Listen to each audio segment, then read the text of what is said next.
Hello everyone! It's good to see you this morning and I'm really excited about what I'm going to share with you today. I'm going to begin with a big shout of God is amazing! All the time. Amen.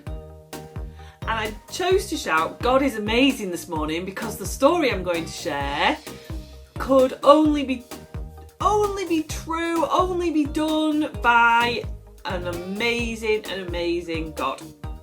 So we're looking at the last book in that pile that I got from my shelf, and it's this one.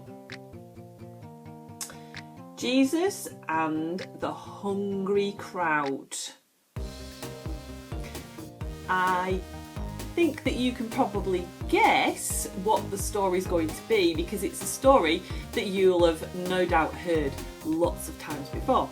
But the reason I'm excited to share this book with you is because it's got amazing pictures and it came from this place, Taizé.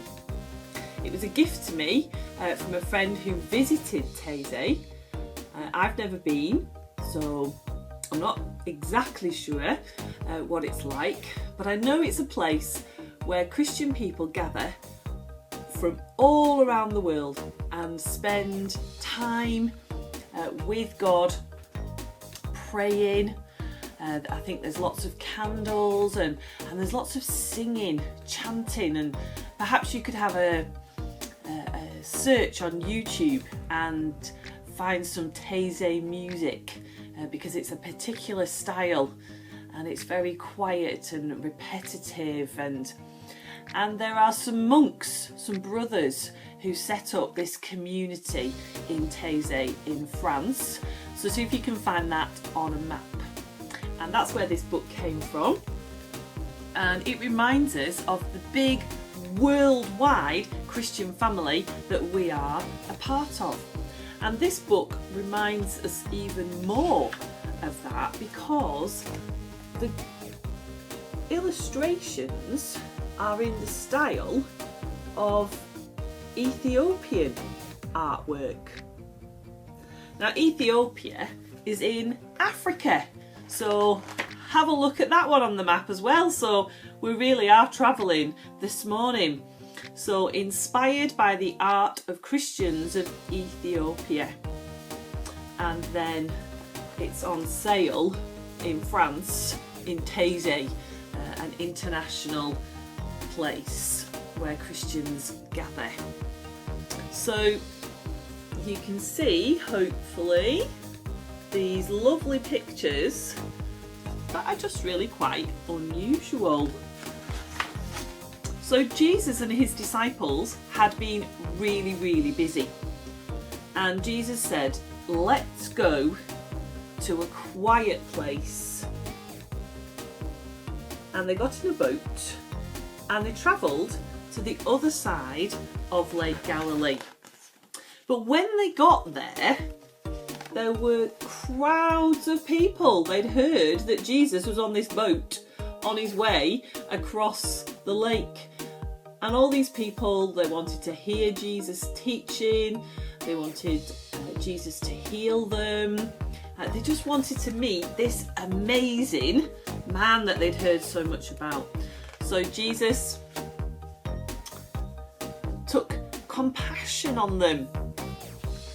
I wonder if that's one of your Christian value words. I wonder if you've heard that before. It said Jesus had compassion on them because they were like a sheep without a shepherd, and he sat down and began to speak to them, for he had many things to teach them. And the whole day went past and the people started to get hungry, and Jesus said, let's feed everybody. The disciples were like, whoa, Jesus, there's thousands of people, this is going to cost a lot of money and we don't have that money, we don't have that food, it's impossible. However, as we know, Jesus sent his disciples to find out if there was any food in the crowd. And who had some food? A little boy. There he is. 5 loaves and 2 fish.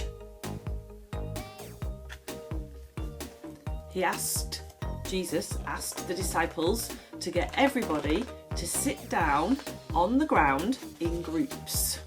And he took those 5 loaves and 2 fish that the little boy had given him, and he blessed them. And then he broke the loaves and began handing them to his disciples to share among the people.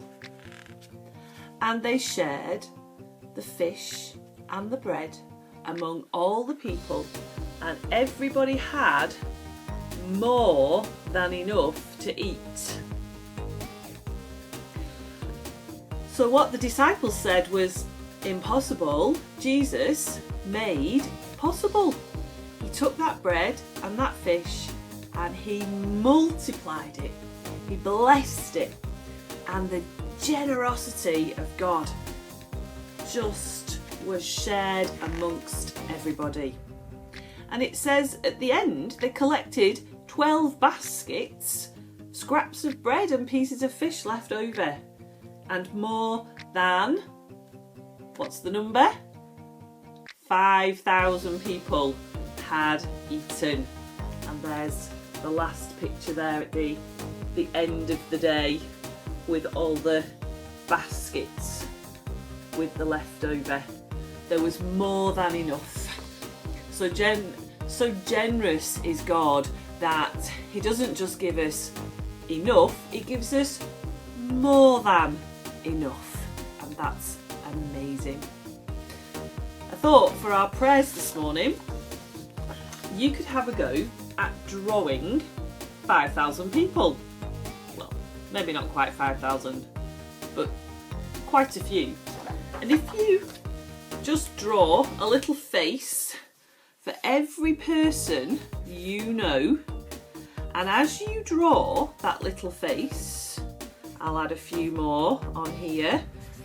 People who are in my family, people who I work with, people who are my friends, people at church, neighbours, people that I've started saying hello to during this lockdown time when people go and walk their dogs. And